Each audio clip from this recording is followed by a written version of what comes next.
Hello student, আজকে আমরা শিখব এই 10টি কোশ্চেন সম্পর্কে, যেমন how to create a folder, how to create a file, how to set folder icon change, how to set computer desktop icon view, how to change desktop theme or wallpaper, how to rename file, how to copy and paste file, how to cut and paste file, how to create rar file, how to set rar file password protected. তো দেখে নিচ্ছি এটার স্টেপগুলি। তাহলে প্রথমে আমাদের question ছিল যে how to create a folder. তাহলে আমি ডেস্কটপ ওয়ালপেপারে যাওয়ার পরে মাউসের রাইট ক্লিক করব, সেখানে একটি ড্রপডাউন লিস্ট আসবে। সেই ড্রপডাউন লিস্টে নিউ অপশনে গিয়ে যাব, সেখানে গিয়ে ফোল্ডার অপশনে ক্লিক করলে একটি ফোল্ডার চলে আসবে। তারপর ফাঁকা স্থানে গিয়ে দুবার ক্লিক করব, তবেই আমাদের নিউ ফোল্ডার ক্রিয়েট সম্পূর্ণ। তারপরে প্রশ্ন হলো how to create a file. তাহলে আবার ডেস্কটপ ওয়ালপেপারে যাব, সেখানে গিয়ে রাইট ক্লিক করব, নিউ অপশনে যাব। এখানে ফাইল বলতে টেক্সট ডকুমেন্ট হতে পারে, এক্সেল ওয়ার্ড ইত্যাদি আরও বেশ কয়েকটি ফাইল আছে। তো টেক্সট ডকুমেন্ট ফাইলটি নিলাম, সেখান থেকে তৈরি হয়ে গেল সেখানে একটি ফাইল। সেখানে আমি কম্পিউটার আলাদা জায়গায় গিয়ে আমি সেখানে আবার দুবার ক্লিক করলে ফাইল রেডি। দ্বিতীয়ত কোশ্চেন আছে how to set folder icon change, মানে এই যে ফোল্ডারটি আছে সেই ফোল্ডারের আইকনটি আমি কি করে চেঞ্জ করব। ফোল্ডারটিকে সিলেক্ট করলাম, করার পর রাইট ক্লিক করলাম মাউসে, সেখানে গিয়ে প্রপার্টিস অপশনে যাব, সে গিয়ে কাস্টমাইজ অপশনে যাব। সেখানে দেখা যাবে চেঞ্জ আইকন বলে একটি অপশন আছে। সেখানে গিয়ে আমি যে কোনো একটি অপশন সিলেক্ট করলে পরে, ধরো আমি এই অপশনটি সিলেক্ট করলাম, তারপর ওকে দিলাম, তারপর অ্যাপ্লাই করলে ওকে করলে পরেই আমার এখানে যে ফোল্ডারটি ছিল সেই ফোল্ডারটি আইকন চেঞ্জ হয়ে গেল। তারপরে প্রশ্ন how to set computer desktop icon view. Desktop icon view বলতে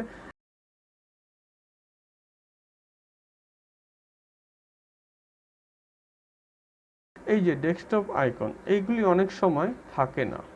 যেমন ইউজার, এখানে অমল লেখা আছে, তারপর কম্পিউটার রিসাইকেল বিন, সেগুলি থাকে না। যেমন এভাবে হতে পারে, সেখানে আমি মাউসে রাইট ক্লিক করলাম, করার পর পার্সোনালাইজে যাওয়ার পর সেখানে ডেস্কটপ আইকন, এগুলি যদি ওঠানো থাকে, অর্থাৎ টিক চিহ্নগুলি, চেকবক্সে টিক চিহ্নগুলি যদি না থাকে, তাহলে এই আইকনগুলি থাকে না। তো সেগুলিকে আনার জন্য পুনরায় মাউসে রাইট ক্লিক করলাম, পার্সোনালাইজে গেলাম, যাওয়ার পরে সেখান থেকে ডেস্কটপ আইকনে গিয়ে computer user file recycle bin click করলে, ওকে করলে পরে আমার সেই আইকনগুলি আবার পুনরায় চলে আসবে। তো নেক্সট প্রশ্ন, আমি কি করে আমার ডেস্কটপের ওয়ালপেপার পরিবর্তন করব। রাইট ক্লিক করলাম, আবার মাউসে গিয়ে রাইট ক্লিক করলাম, আবার পার্সোনালাইজ, এখানে ডেস্কটপ ব্যাকগ্রাউন্ড অপশন আছে, সেখানে ডেস্কটপ ব্যাকগ্রাউন্ড যাওয়ার পরে ব্রাউজ করতে পারি, অথবা আমি এখান থেকে সিলেক্ট করতে পারি উইন্ডোজ ডেস্কটপ ব্যাকগ্রাউন্ড।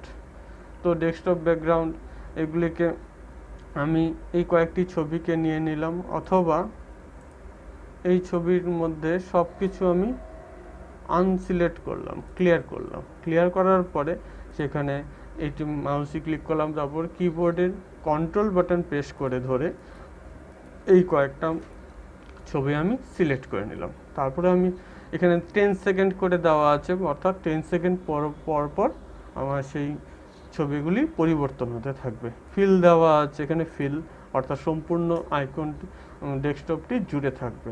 তারপরে সেভ চেঞ্জ করে দিয়ে ক্লোজ করে দিলে পরে আমার সেই ডেস্কটপ ব্যাকগ্রাউন্ডটি চেঞ্জ হয়ে যাবে, আর 10 সেকেন্ড পর সেটা পরিবর্তন হতে থাকবে।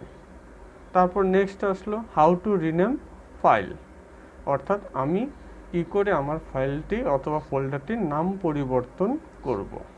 তো একইভাবে আমি পরিবর্তন করেছিলাম আইকন, সেটাকে সিলেক্ট করলাম, রাইট ক্লিক করে রিনেম করে আমি একটা নতুন নাম দিয়ে দিলাম ABCD, অর্থাৎ তারপরে দুবার ফাঁকা স্থানে ক্লিক করলে পরেই নাম পরিবর্তন হয়ে যাবে। তারপরে নেক্সট প্রশ্ন how to copy and paste file. Copy বলতে ডুপ্লিকেট রেডি করা, অর্থাৎ আমি যদি এটাকে রিনেম করে দেই XYZ, রিনেম করে দিলাম। রিনেম করে দেওয়ার পরে ধরো রিনেম করে নিয়ে তারপরে এটাকে সিলেক্ট করলাম, রাইট ক্লিক করলাম, কপি, তারপরে সেটাকে ডবল ক্লিক করে ওপেন করে ফোল্ডারটিকে, এটি ফোল্ডার আইকনটি চেঞ্জ করা হয়েছে। তো সেখানে গিয়ে রাইট ক্লিক করার পর পেস্ট অপশন দিলে পরে এখানেও আছে, এখানেও থাকবে, অর্থাৎ এটা হলো কপি পেস্ট। আর যদি অবশ্যই নামটা পরিবর্তন করে আনতে হবে, নয়তো ফাইলটি আসবে না এখানে। তো সেখানে গিয়ে আবার রাইট ক্লিক সিলেক্ট করে রাইট ক্লিক করলাম, কাট, এখানে এসে রাইট ক্লিক করলাম, এখানে পেস্ট, অর্থাৎ এটা কাট পেস্ট, শুধুমাত্র ওই জায়গায় ফাইলটি আসবে।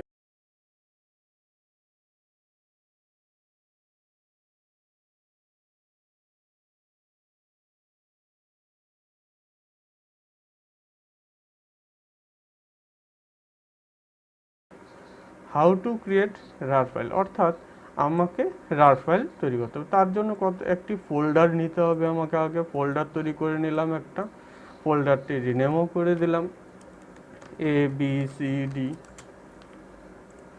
কেন হচ্ছে না, কেন নিচ্ছে না? কারণ ABCD নামে আরেকটি ফোল্ডার আছে, তাই অর্থাৎ এখানে আমাকে অন্য নাম দিতে হবে, 1 2 3 দিয়ে দিলাম।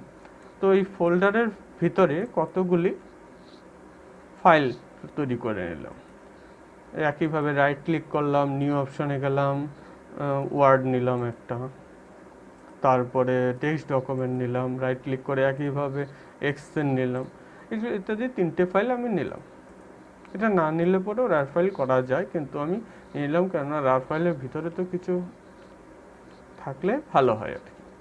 তো সেটাকে সিলেক্ট করলাম, রাইট ক্লিক করলাম, উইন্ডোরে গেলাম, অ্যাড টু আর্চিভ।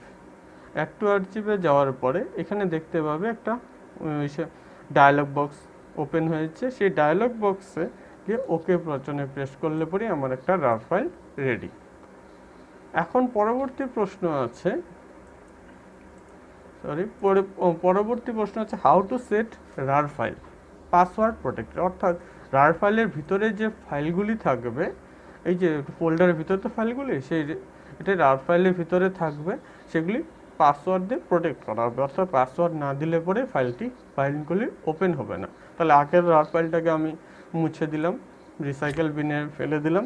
তো একইভাবে সিলেক্ট করলাম, রাইট ক্লিক করলাম, মাউসে রাইট ক্লিক করার পরে উইন্ডোর অ্যাড টু আর্চিভ, তারপরে দেখতে পাবে এখানে অ্যাডভান্স অপশন আছে।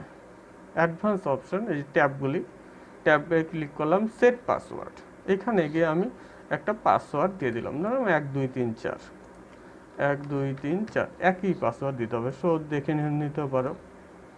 তারপরে ওকে, তারপর আবার ওকে। এই যে একটি ফাইল, রার ফাইল রেডি হয়ে গেছে। সেখানে গিয়ে এখন ওপেন করলাম, ডবল ক্লিক করে এটাকে ক্লোজ করে দাও। এখানে গিয়ে এই যে ফাইলটি ওপেন করলাম, এখন গেলে পরে এটা ওপেন হচ্ছে না, অর্থাৎ ফাইলের ভিতরে কি লেখা আছে সেটা আমি দেখতে পাবো না যদি না আমি পাসওয়ার্ড দিই। তাহলে আমি পাসওয়ার্ডটা দিলাম 1 2 3 4, ওকে। এখন এই যে ওয়ার্ডটি খুলে গেল, যদিও এখানে কিছু লেখা নেই, তো আমি সেভাবেই তৈরি করেছিলাম। আরও এরকম ভিডিও পাওয়ার জন্য অবশ্যই চ্যানেলটিকে সাবস্ক্রাইব করবে। ধন্যবাদ।